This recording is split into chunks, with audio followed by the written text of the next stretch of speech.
아멘. 1차 세계 선교 여행 중인 장면 13장부터 지금 14장까지 왔습니다. 바울의 설교를 우리 베드로의 설교와 또 앞섰던 스데반의 설교와 비교를 좀 해봤었습니다. 비시디아 지역 안디옥 터키 지역이었고요.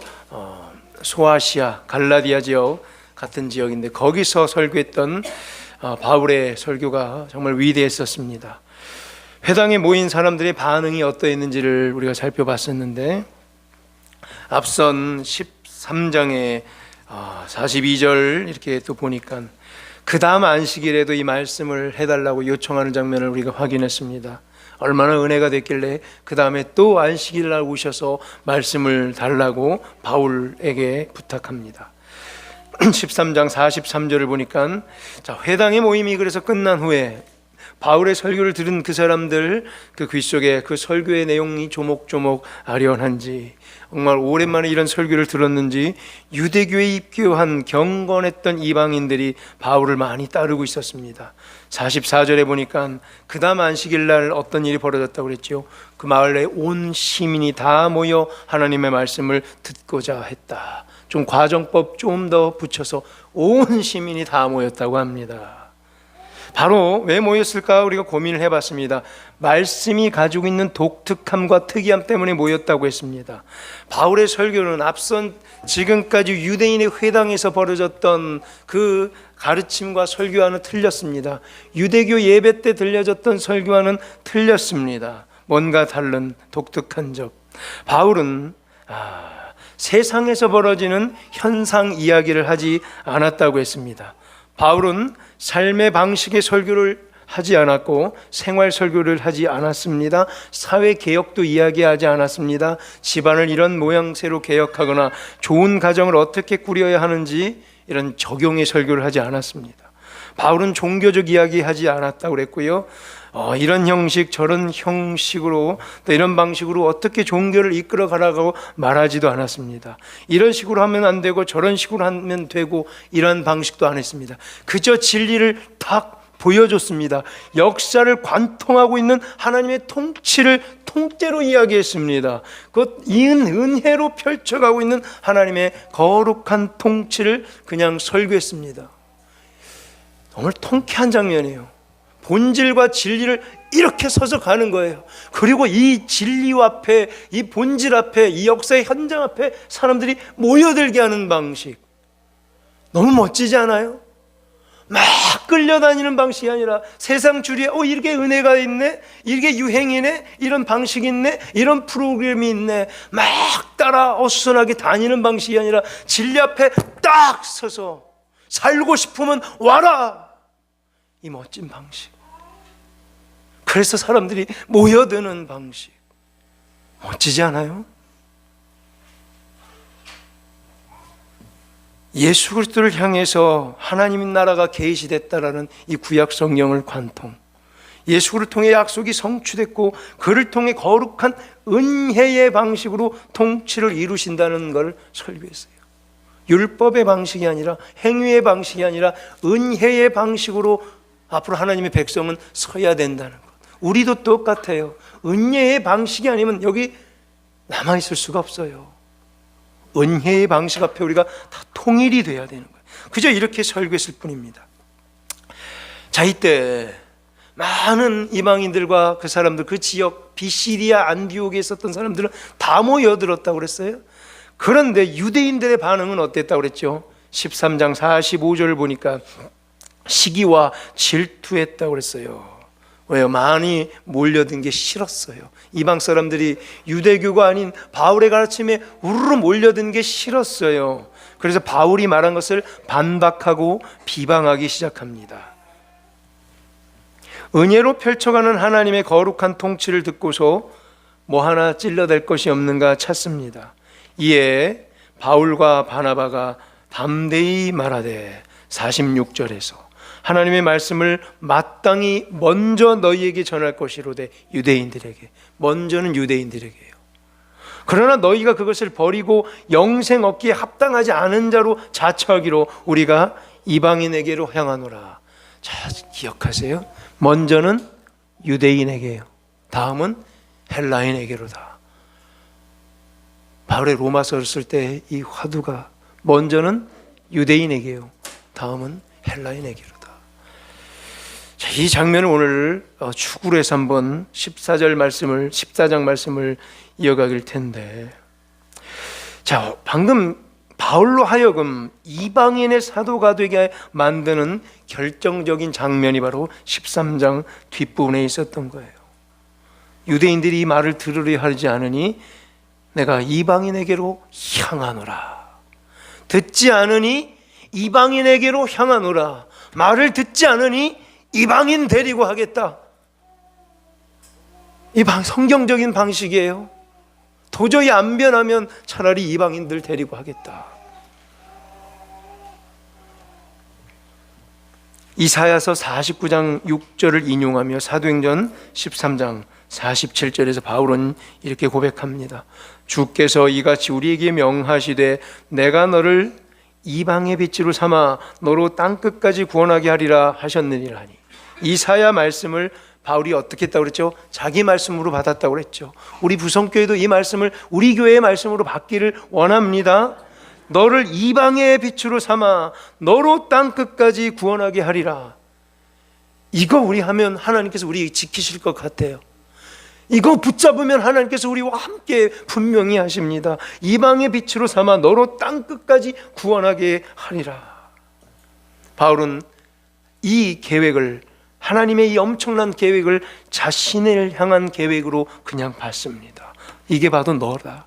이방인의 사도가 너다. 네가 바로 이방인의 사도다. 바울은 여기서 팍 꽂혔어요. 그리고 기적이 일어납니다.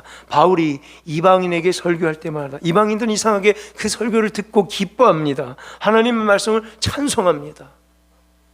여러분, 제 설교를 듣고 기쁘세요? 유대주의가 혹시 깨질까봐, 자기들의 율법주의가 깨질까봐, 히브리 사상과 히브리 유전이 전통이 깨질까봐 지금 새롭게 밀려있는 이 기독교라는 예수 그리스도의 복음에 여기에 순종하지는 못하는 거야. 이 사람들은 다 은혜를 받아요. 다. 그리고 유대인들 중에서도 감동받는 사람, 유대인들 중에 헬라적 색채로 객관적으로 보는 사람들은 이 복음에 무릎 꿇을 수밖에 없어요. 근데 객관적이지 않은 사람도 있어요. 유대교에 꼭 지키려고 저 말씀을 이렇게 틀어서 보는 사람이 어디든 있다는 거예요. 이상한 사람들이 꼭 있어요. 듣질 않아요. 자기들이 갖고 있던 율법주의 깨질까 봐 그러는 거예요. 그래서 복음에 순종하지 못하는 거예요. 복음이 뻥 터졌을 때 거기에 내가 아멘하고 순종하면 엄청난 은혜가 들어오는데 여기에 탁 막아버리는 순간 대적자가 되는 거예요. 복음에. 늘 그래요. 보면은 잘 믿고 따르려는 사람들을 선동해요. 자기들만 믿지 않으면 됐는데 이 사람들은 특징이 뭐예요? 물귀신 작전이죠. 곱게 물러서지 않아요. 자기가 반대하는데 꼭 여러 사람이 반대한다고 얘기를 해요. 자기가 시선이 곱지 않는데 많은 사람들이 그거 이상하다고 그러던데 꼭 이렇게 해요. 잘 믿고 따라보는 이방인들 마음을 선동질합니다. 이방인 누구에 앞서 있었던 헬라의 허다한 무리들을 선동질해서 악감을 품게 만든다. 거기 뭐라고 나와 있어요? 2절 끝에 보니까 잘 믿고 있는 사람들로 하여금, 그들로 하여금 형제들 사이에 악감을 품게 하다.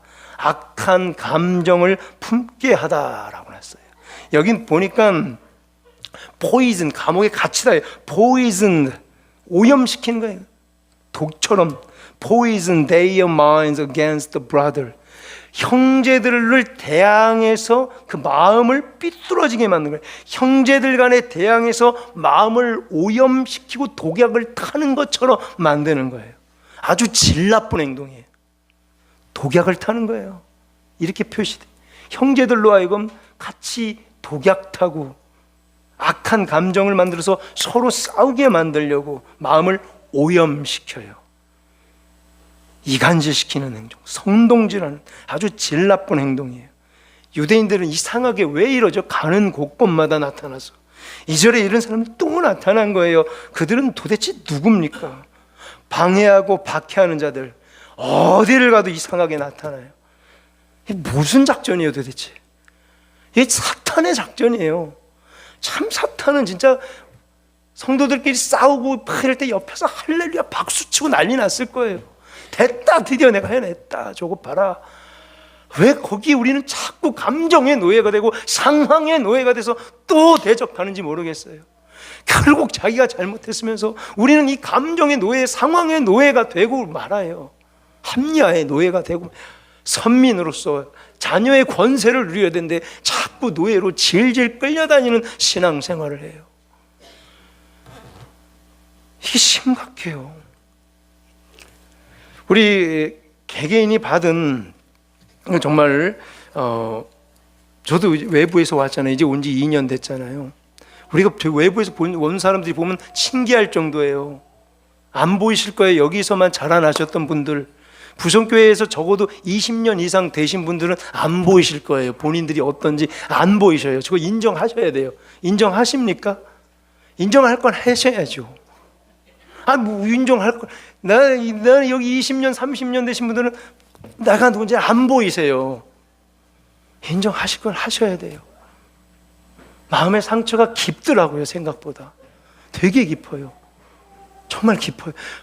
화낼 것도 아닌데 많이 민감하게 받아들이고 많이들 작아져 있어요. 많이 작아져 있어요. 진짜 작아져 있어요. 그래서 진짜 더 많이 위로를 제가 하기로 결심했습니다. 더 다가서기로, 더 안아주기로. 그 방법밖에 없더라고요. 그러면 될 것 같아요. 괜찮아요. 제가 이렇게 안아줄 때 우세요. 우리 어르신들 제가 이렇게 안아주면 우세요. 우리 임장님 제가 이렇게 자주 안아주거든요. 꺼이꺼이 우세요, 장로님. 좀 길어가지고 안아주기 좀 부담스러운데 괜찮아요. 이해가 되더라고요. 막 이해가 되더라고요. 야, 오죽하면 저럴까. 근데 그게요, 연령대가 다양해요. 저 나이 드신 분부터 해서 청년들까지, 중고등학교 학생, 심지어는 초등학생까지도 그 느낌이 있어요. 있어요. 마음에 이걸 볼 일도 아닌데 툭하면 털어져요. 나 깜짝 놀랄 정도예요. 이렇게 했다고 이걸 이렇게 반응할 일이 아닌데. 우리 교육자들은 자주 협박당해요. 협박. 저는 협박에 익숙해요. 협박, 어떤 협박? 성도들이 저를 협박을 많이 해요. 어떤 협박이죠? 이렇게 하면 나 교회에 떠날 거예요. 제일 무서운 협박. 아니되옵니다. 제일 무서운, 제가 제일 약한 점을 알아요. 제 아킬레스건을 알아요. 툭 하면 나 이거 안 해. 이게 제일 속상해요. 그게 왜 갑자기 안 한? 무조건 극단이에요. 우리는 툭 하면 극단이에요. 도 아니면 뭐예요? 개걸도 있거든요. 개걸이 더 많이 해요. 윷놀이 해보세요. 윷놀이 하면 개와 걸이 제일 많이 나와요. 근데 우리는 딱 둘 중에는 뭐 아니면 도예요. 우리는 봐요. 뭐 하고 모든 걸 다 하려고 그러고 이제 안 해. 도예요. 깜짝 놀라. 개도 좋아요. 걸씩 개씩 계속 가면 이길 수도 있어요. 바울의 방향. 우리 이렇게 자꾸 유대인들이 이렇게 미혹하는 것에 중간중간 바울이 가는 길목마다 복음 전파를 방해하게 돼요. 특히 유대인들이 말이죠. 유대인들은 항상 이런 식으로만 나와요. 다 그랬죠. 보세요. 안 그런 데가 있어요? 안 그런 데가 있어요? 다 이래요, 유대인들은. 그럼 하나님이 오늘 여기 유대인 편이에요? 아닌 거 알잖아요. 아닌 거 알잖아요. 유대인 내세울 게 뭐예요? 법, 지금까지 했던 법, 우린 이렇게 했어. 전통, 이거밖에 없어요. 그거 하나님이 싫어하신다고 분명히 그러잖아요. 분명히. 그래서 바울의 발걸음을 점점 어디로 향하게 하냐면, 유대인들이 자꾸만 어디를 가든 이런 식으로 나오니까 바울은 점점 유대인에게서 멀어지는 방식이 되고 점점 이방인에게로 더 향해 가는 방식으로 하나님께서 발걸음을 이동시키고 있다는 거예요. 참 이상하게 하나님께서는 자꾸만 이런 방향으로 오늘 바울을 몰아가요. 몰아가면서 이걸 읽는 우리로 하여금 같이 몰아가게 돼요. 점점 어디로 바뀌어야 돼요? 시선이 유대인의 시선이 아니라 어디로? 이방인의 시선으로 우리도 점점 빨려 들어가게 만드는 거예요. 그게 성경의 방향이고 사도행전의 방식이에요. 3절을 보니까 바울과 바나바는 한번 시도를 하긴 합니다. 이고니온에서 유대인들이 방해요, 악감을 받고 형제들을 이간질시켰는데도 그래도 좀 더 남아서 더 말씀을 힘있게 담대히 전하곤 합니다. 4절에 보니까 이고니온이라는 도시에서 이런 일이 생겨요. 무리가 나뉘어지죠. 보세요, 4절을. 무리가 나뉘어져요. 두 패로 나뉘어져요. 유대인을 따르는 자, 그 다음에 두 사도 바울과 바나바를 따르는 자, 딱 이렇게 나눠져요. 바울이 여기서 이제 떠날 때가 된 거예요. 유대인을 따르는 자, 여기 모여라. 유대인, 율법과 법주의와 전통을 따르는 자라고 보시면 돼요. 그 다음에 바울이 전한 새로운 복음을 따르는 자, 이렇게 두 패로 딱 나눠지게 해요. 이거를 보고 이 장면이 아주 명장면이에요. 이 장면을 계기로 참 이렇게 탁 나누어지는 걸 보고 바울이 또 발걸음이 결정되는 장면이에요. 이걸 그냥 보았더니 계속해서 이 도시가 둘로 나눠지는 거예요. 유대인을 따르는 자 어딜 가든 항상 있고, 바울의 이 진리와 복음을 따르는 자들이 항상 있는데, 여기 이렇게 둘이 대립을 하게 돼요. 둘이 결국 싸우게 돼요. 어떻게 했다고? 이간질시키고 서로 선동질시킨다 그랬잖아요. 이 대립 구조를 여기서 우리가 확인을 해야 돼요. 자, 그럼 여기는 뭐예요? 선과 악의 대결이에요. 가만히 보세요. 이거 마귀들과 싸울지라 이거예요? 선과 악의 대결이에요. 가만 보세요. 사탄 마귀와의 전쟁이에요? 애매하죠. 왜요? 바울은 뭐라고 설교했기 때문에? 유대인들을 깡그리 무시한 설교를 했어요? 아니라 그랬죠. 유대인들을 포용했죠. 구약에 있었던 쫙 일대기를 그려가면서 구약 시대를 유대인들이 믿었던 하나님이 같은 하나님이다. 그렇죠. 그때 계시했던 모든 게 바로 이 예수 그리스도시다. 이 예수 그리스도가 은혜의 방식으로 이걸 통일하고 계시다. 은혜의 방식으로 앞으로 통치할 것이다. 연결성을 했다고 분명히 제가 강조했어요. 이 설교 가운데 이게 중요해요. 유대인을 버리지 않았어요. 유대인을 안았어요. 그럼 유대인과 유대인의 패거리와 바울의 이 복음의 패거리가 대적이 돼버리는 이 상황이 딱 된 거예요. 마귀들과 물러갈지라 아니란다 그랬잖아요. 이건 뭐와의 싸움이죠? 이 애매한 싸움, 이 대립이 생겨버렸어요. 이건 선과 악의 대결도 아니고 사탄과 복음의 전쟁도 아니고 이상하게 유대인의 가르침과 바울의 가르침이 대립되는 상황. 이제 불편해지는 거예요, 바울. 이 유대인들은 도대체 지금 어떻게 되려는가? 유대인들 이대로 버려야 되는가? 왜요? 그래서 바울은 꼭 로마서에서도 어떻게 써요? 먼저는 누구에게? 유대인에게라고 분명히 얘기하잖아요. 먼저는 누구에게? 유대인에게라고 대접해요. 극진히 대접해요. 먼저 된 사람들에게 깍듯이 예를 다요. 먼저는 유대인에게 먼저 드세요. 존경하겠습니다. 듣겠습니다. 그때 가르쳐 주세요. 했던 노하우들을 받겠습니다. 먼저는 유대인들에게. 근데 유대인이 안 들으면 헬라인에게요. 그래서 하나님께서는 점점 차곡차곡 차례차례 점점 유대인의 색채를 빼내요. 유대인을 단번에 제하지 않지만 점점 유대인이랑 멀어지게 만들어요. 자연스럽게.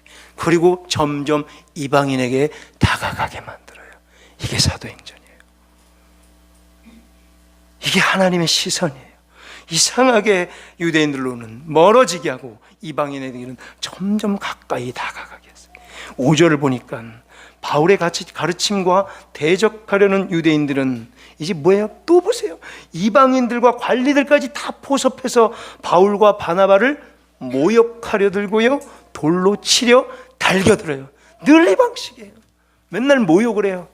바울처럼 모욕 많이 당한 사람 있을까요? 별의별 모욕을 다 들어요. 다 들어요. 예수님도 다 들었고요, 바울도 다 들어요. 별의별 모욕을요. 저도 다 듣겠습니다. 그렇게 마음 먹었어요. 다 들을게요. 다. 저는 괜찮아요. 괜찮아요. 저 괜찮아요. 그러려고 왔어요. 가만히 보니까. 저 그러려고 하나님께서 러시아에서 빼내고 여기까지 보내셨어요. 그러려고요. 저 맷집이 세요. 괜찮아요. 다 들을 수 있어요. 돌로 치면은 아플 것 같긴 한데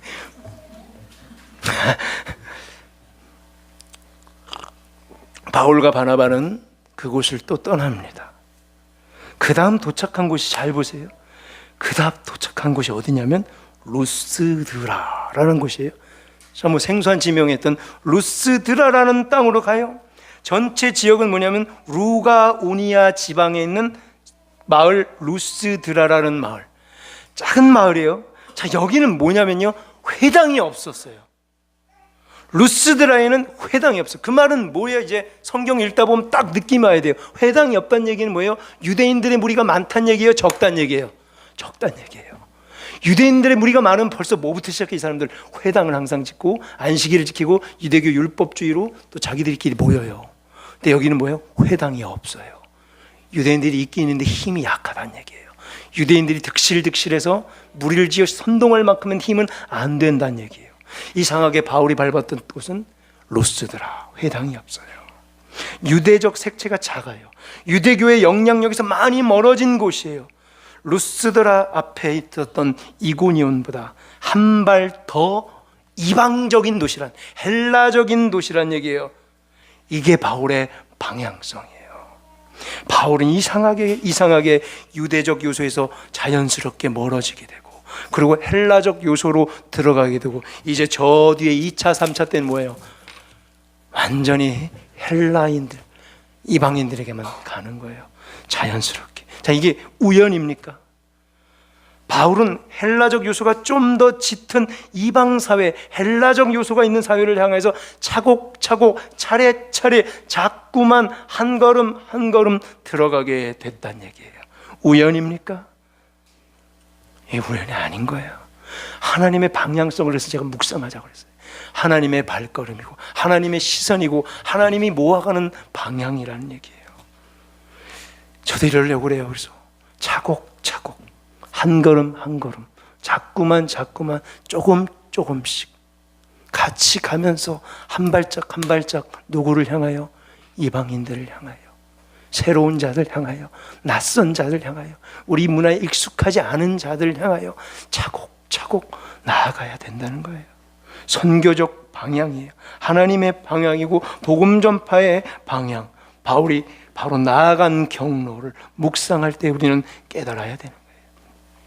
유대 사람의 영향이 강했던 곳에서 출발했던 바울, 점점 유대적 사상의 접촉이 적은 데를 향해 가고, 그 이상한 대립, 유대교와의 대립을 자연스럽게 무마시키고 점점 더 이교도적인 배경이 많은데, 헬라적 배경이 많은 데를 향하여 들어가게 됩니다. 선교적 방향, 이방인의 사도의 방향, 이방의 빛으로 나아가는 방향, 바로 이사야 49장 6절을 인용한 앞선 사도행전 13장 47절 바울의 인생 명언이, 바울의 인생 구절인 사도행전 13장 47절의 말씀의 근거, 주께서 이같이 우리에게 명하시되 내가 너를 이방의 빛으로 삼아 너로 땅 끝까지 구원하게 하리라.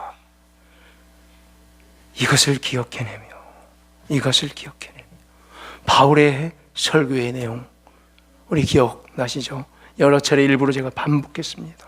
하나님의 거룩한 통치가 역사의 현장 앞에 어떤 방식, 은혜의 방식으로 나타나는 이러한 이야기, 바울의 설교. 이 설교를 계속해서 가는 곳곳마다 바울은 전합니다. 진리의 설교, 은혜의 설교를. 이제 말씀 맺습니다. 바울의 선교 여행의 행보를 따라갔던 우리들, 이제 우리의 방향성을 점검해 보십시다. 우리를 통한 하나님이 원하는 방향성은 뭔지, 하나님께서 정한 방향의 길로 우리 모두 가고 있는지요. 하나님께서 우리 부성교회를 하여금 특별히 원하는 방향이 없는지 찾아내십시다. 저도 계속 찾겠습니다. 하필 부성교회를 통해서 하시고자 하는 하나님의 방향성, 하나님께서 계속 쳐다보는 그 시선의 방향성을 우리도 같이 한번 쳐다봐 보십시다. 민감하게 한번 깨어보십시다. 살필 수 있고 깨닫는 은혜가 우리에게 있기를 간절히 축원합니다. 유대인의 요새에서 점점 멀어졌고 이방인들을 향해서는 점점 다가갔던 이런 방향, 익숙했던 방식, 전통에 머무는 방향에서 조금씩 멀어지고 낯선 방식, 이방을 향해 우리도 한번 도전해보는 방식, 새로운 사람과 똑같이 같이 낯설게 처음부터 시작해서 계속 갱신하고 도전해보는 방식, 그들의 새로운 시선으로 함께 바라봐주는 방식, 바로 선교의 방식의 방향. 자기 것, 익숙한 것, 많이 해본 것, 개인주의적인 것, 여기서 벗어나 이타적인 것, 세계적인 것, 도전적인 것, 이웃 전도적인 것, 세계 선교적인 것의 방향으로 점점 우리의 시선이 향해지기를 주의 이름으로 간절히 축원합니다.